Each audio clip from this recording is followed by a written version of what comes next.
Chapitre 17. Arrivée de Candide et de son valet au pays d'Eldorado, et ce qu'ils y virent.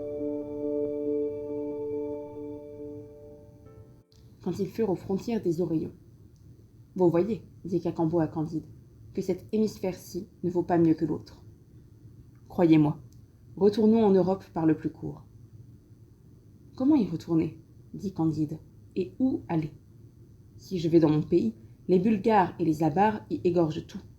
Si je retourne en Portugal, j'y suis brûlé. Si nous restons dans ce pays-ci, nous risquons à tout moment d'être mis en broche. Mais comment se résoudre à quitter la partie du monde que mademoiselle Cunégonde habite ? Tournons vers la Cayenne, dit Cacambo. Nous y trouverons des Français qui vont par tout le monde. Ils pourront nous aider.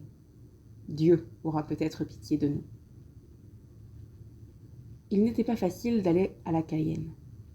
Il savait bien, à peu près, de quel côté il fallait marcher. Mais des montagnes, des fleuves, des précipices, des brigands, des sauvages, étaient partout de terribles obstacles. Leurs chevaux moururent de fatigue. Leurs provisions furent consumées.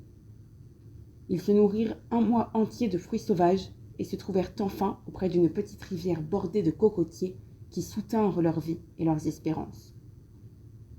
Cacambo, qui donnait toujours d'aussi bons conseils que la veille, dit à Candide : « Nous n'en pouvons plus, nous avons assez marché. J'aperçois un canot vide sur le rivage. Emplissons-le de coco, jetons-nous dans cette petite barque, laissons-nous aller au courant. Une rivière mène toujours à quelque endroit habité. Si nous ne trouvons pas des choses agréables, nous trouverons du moins des choses nouvelles. » « Allons, dit Candide, recommandons-nous à la Providence. » Ils voguèrent quelques lieues entre des bords tantôt fleuris, tantôt arides, tantôt unis, tantôt escarpés. La rivière s'élargissait toujours. Enfin, elle se perdait sous une voûte de rochers épouvantables qui s'élevait jusqu'au ciel. Les deux voyageurs eurent la hardiesse de s'abandonner au flot sous cette voûte.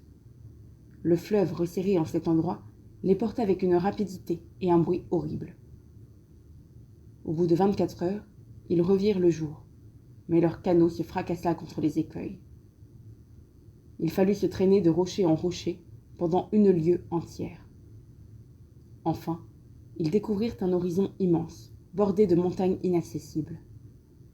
Le pays était cultivé pour le plaisir comme pour le besoin.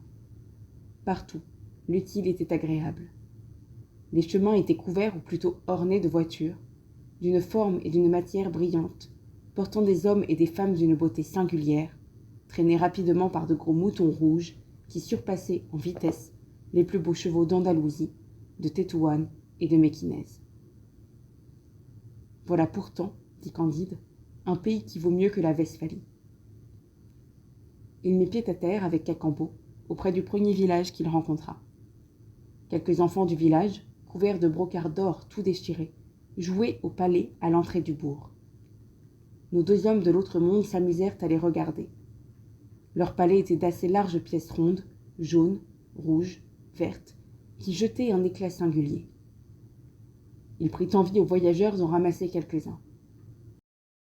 C'était de l'or, c'était des émeraudes, des rubis, dont le moindre aurait été le plus grand ornement du trône du Mogol.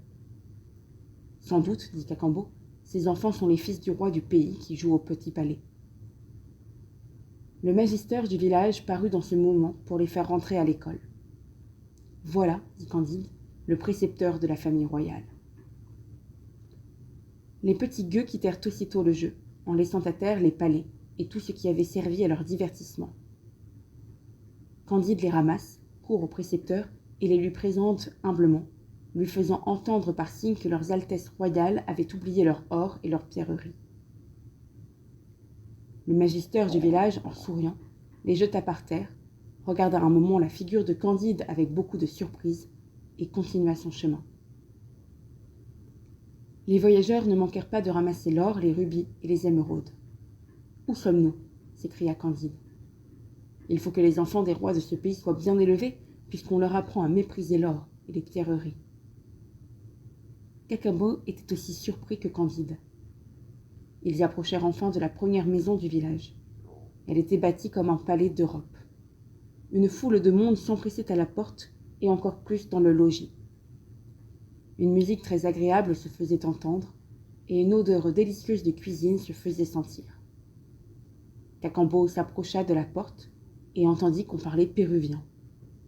C'était sa langue maternelle, car tout le monde sait que Cacambo était né au Tucumán, dans un village où l'on ne connaissait que cette langue. « Je vous servirai d'interprète, dit-il à Candide. Entrons, c'est ici un cabaret. » Aussitôt, 2 garçons et 2 filles de l'hôtellerie, vêtus de drap d'or et les cheveux renoués avec des rubans, les invitent à se mettre à la table de l'hôte. On servit 4 potages garnis chacun de 2 perroquets, un contour bouilli qui pesait 200 livres, 2 singes rôtis d'un goût excellent, 300 colibris dans un plat et 600 oiseaux-mouches dans un autre, des ragoûts exquis, des pâtisseries délicieuses, le tout dans des plats d'une espèce de cristal de roche. Les garçons et les filles de l'hôtellerie versaient plusieurs liqueurs faites de canne de sucre. Les convives étaient pour la plupart des marchands et des voituriers, tous d'une politesse extrême, qui firent quelques questions à Cacambo avec la discrétion la plus circonspecte et qui répondirent aux siennes d'une manière à le satisfaire. Quand le repas fut fini, Cacambo crut, ainsi que Candide, bien payer son écho en jetant sur la table de l'hôte 2 de ces larges pièces d'or qu'il avait ramassées. L'hôte et l'hôtesse éclatèrent de rire et se tinrent longtemps les côtes. Enfin, ils se remirent. « Messieurs, dit l'hôte, nous voyons bien que vous êtes des étrangers. Nous ne sommes pas accoutumés à en voir. Pardonnez-nous si nous nous sommes mis à rire quand vous nous avez offert en paiement les cailloux de nos grands chemins. Vous n'avez pas, sans doute, de la monnaie du pays, mais il n'est pas nécessaire d'en avoir pour dîner ici. Toutes les hôtelleries établies pour la commodité du commerce sont payées par le gouvernement. Vous avez fait mauvaise chère ici parce que c'est un pauvre village, mais partout ailleurs, vous serez reçus comme vous méritez de l'être. » Cacambo expliquait à Candide tous les discours de l'hôte, et Candide les écoutait avec la même admiration et le même égarement que son ami Cacambo les rendait. « Quel est donc ce pays, disaient-ils l'un et l'autre, inconnu à tout le reste de la terre, et où la nature est d'une espèce si différente de la nôtre. C'est probablement le pays où tout va bien, car il faut absolument qu'il y en ait de cette espèce. Et quoi qu'en dît maître Pangloss, je me suis souvent aperçu que tout allait assez mal en Westphalie.